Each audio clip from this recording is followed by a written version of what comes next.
বিশ্বে তৈরি পোশাক রপ্তানিতে চীনের পরে দ্বিতীয় স্থানে রয়েছে বাংলাদেশ। যদিও গত বছর বাংলাদেশের তৈরি পোশাক রপ্তানিতে প্রবৃদ্ধি ছিল 1%-এরও কম। অন্যদিকে বাংলাদেশের নিকটতম প্রতিযোগী দেশ ভিয়েতনামের প্রবৃদ্ধি ছিল 9%-এর বেশি। সম্প্রতি যুক্তরাষ্ট্রের পক্ষ থেকে দেশটির বাজারে ভিয়েতনামের পণ্য রপ্তানিতে 20% শুল্ক হার নির্ধারণ করা হয়েছে, তবে বাংলাদেশের জন্য এ হার 35%। এ অবস্থায় যুক্তরাষ্ট্রের কাছ থেকে শুল্ক হারে ছাড় না পেলে তৈরি পোশাক রপ্তানিতে ভিয়েতনামের তুলনায় বাংলাদেশ পিছিয়ে পড়তে পারে বলে আশঙ্কা করছেন খাত সংশ্লিষ্টরা। ডব্লিউটিওর তথ্য অনুসারে 2024 সালে $165.24 বিলিয়ন তৈরি পোশাক রপ্তানির মাধ্যমে শীর্ষে রয়েছে চীন। দেশটির তৈরি পোশাক রপ্তানিতে প্রবৃদ্ধি হয়েছে 0.30%। দ্বিতীয় স্থানে থাকা বাংলাদেশের এ সময়ে প্রবৃদ্ধি হয়েছে মাত্র 0.21%। তৈরি পোশাকের বৈশ্বিক বাজারে বাংলাদেশের নিকটতম প্রতিযোগী ভিয়েতনামের গত বছরে এক্ষেত্রে প্রবৃদ্ধি হয়েছে 9.34%।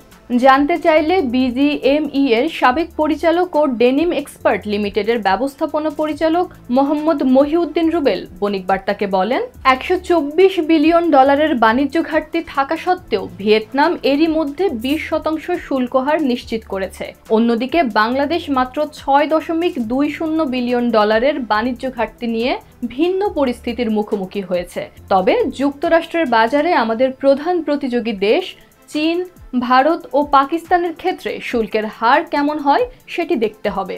যুক্তরাষ্ট্র বাংলাদেশের শীর্ষ রপ্তানি গন্তব্য হওয়ায় এই শুল্কের প্রভাব অত্যন্ত গুরুত্বপূর্ণ হবে বলে ধারণা করা হচ্ছে। কেবল রপ্তানি আদেশ হ্রাসের ঝুঁকি নয়, এর প্রভাব কর্মসংস্থান হ্রাস ও সামগ্রিক অর্থনৈতিক অস্থিতিশীলতা পর্যন্ত বিস্তৃত হতে পারে।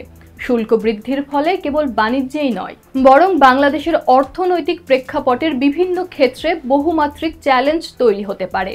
বাংলাদেশের রপ্তানিতে কম প্রবৃদ্ধির বিষয়ে তিনি বলেন, ডব্লিউটিওর সঙ্গে আমাদের তথ্যের কিছুটা পার্থক্য রয়েছে। আমাদের হিসাবে 2023 সালের তুলনায় 2024 সালে রপ্তানিতে 7% মতো প্রবৃদ্ধি হয়েছে।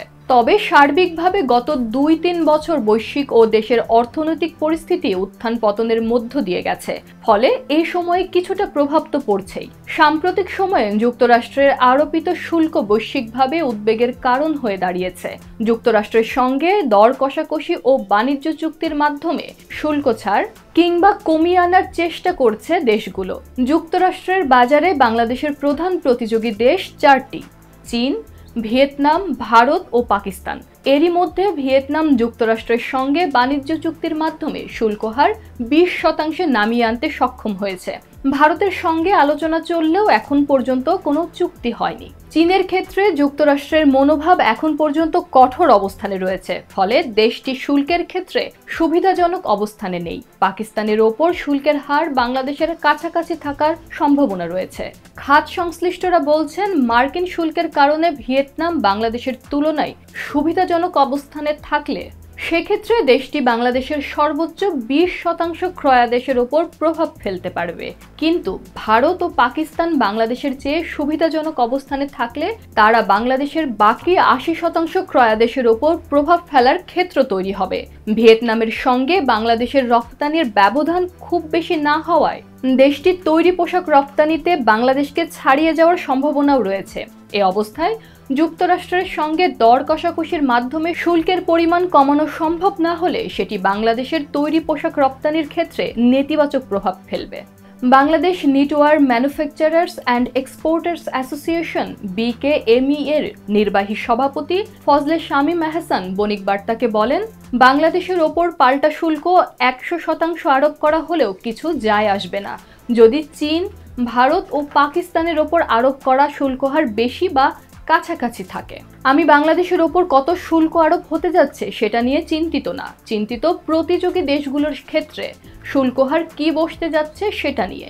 বাংলাদেশের প্রধান প্রতিযোগী দেশ 4টি: চীন, ভিয়েতনাম, ভারত ও পাকিস্তান। এর মধ্যে যে কোনো একটি দেশের ওপর বাংলাদেশের চেয়ে কম হারে শুল্ক আরোপ হলে সেটা বড় কোনো সমস্যা তৈরি করবে না।